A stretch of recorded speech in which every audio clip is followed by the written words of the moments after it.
The Teach-Back method is a powerful communication technique developed by the Agency for Healthcare Research and Quality to support the Healthy People 2030 goal of improved communication between patients and health professionals.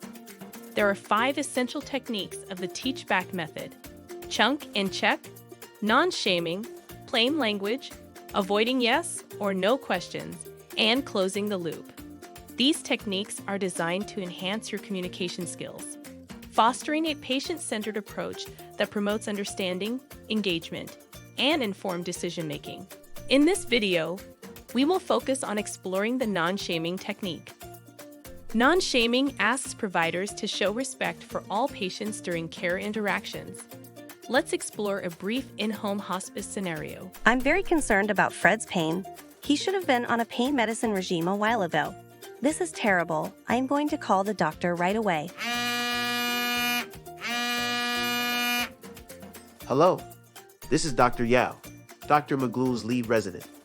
How can we help? This is Nurse Maple from Home Hospice calling about Fred's pain management. I can't believe he has not been put on pain medication weeks ago. What was your team thinking? Well, we've introduced the idea of pain medication for Fred, but his family is reluctant. They're worried about him becoming if addicted. you could see him, you'd clearly see that was a poor choice. To cultivate and maintain positive, consistent care relationships with patients, providers must approach every interaction with compassion, curiosity, empathy, and understanding.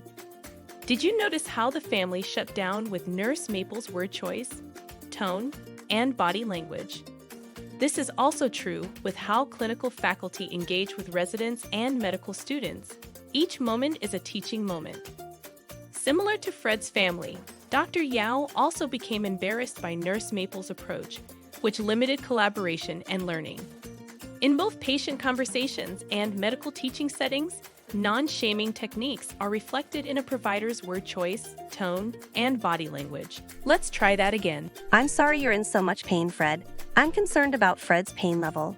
It sounds like he has been at a level 9 out of 10 the past few days. At this time, pain meds are a necessary form of treatment. What types, if any, pain medication plans have you discussed with his doctor? Well, they said pain medication may be needed at some point, but we'd cross that bridge when we got there. We are worried Fred could get addicted. We hear that stuff is really strong in the news.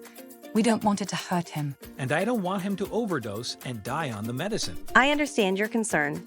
From the records, I can also see you have been a great team in Fred's fight for life. It can be difficult to transition that fight into end-of-life support. With the level of pain Fred is in, we are at that bridge. He needs pain medicine. I know you don't like seeing Fred in pain, and I understand your concerns. I hope I can calm your fears by sharing that there is no concern of addiction. Many families initially feel the same way you do, and it is a testament to your care for your loved one. There is a long history of established treatment plans for end-of-life pain management, and this is for the comfort of Fred, as passing away is a process. How about we call the doctor and see what pain plan would work best for Fred, and we can continue discussing any additional concerns with the whole medical team. Hello, this is Dr. Yao, Dr. McGlue's lead resident. How can we help? Hi, Dr. Yao. This is Nurse Maple from Home Hospice calling about Fred. He has been in a lot of pain the past few days and is in need of immediate pain relief. I understand the family has been worried about addiction. Yes, that is correct. It can always be hard for family members to shift their concerns away from life-saving efforts to end-of-life comfort. I've had an initial conversation with them, and they are willing to talk about a pain plan with the medical team. I have arranged a conference room for the family. Can I patch you in? Certainly. Thank you for this information. We had already created a few tentative pain plans for Fred that I can share. On a personal note, when you have time, I'd like to learn more about how you approach these difficult conversations with family. Pain medicine, especially at the end of life, can be a difficult topic. Of course, and thank you. Care is always a team effort. To learn more about the other essential techniques of the Teach-Back method, select the link in the description to view the full Stanford CME Mastering the Teach-Back Method for Patient-Centered Care module.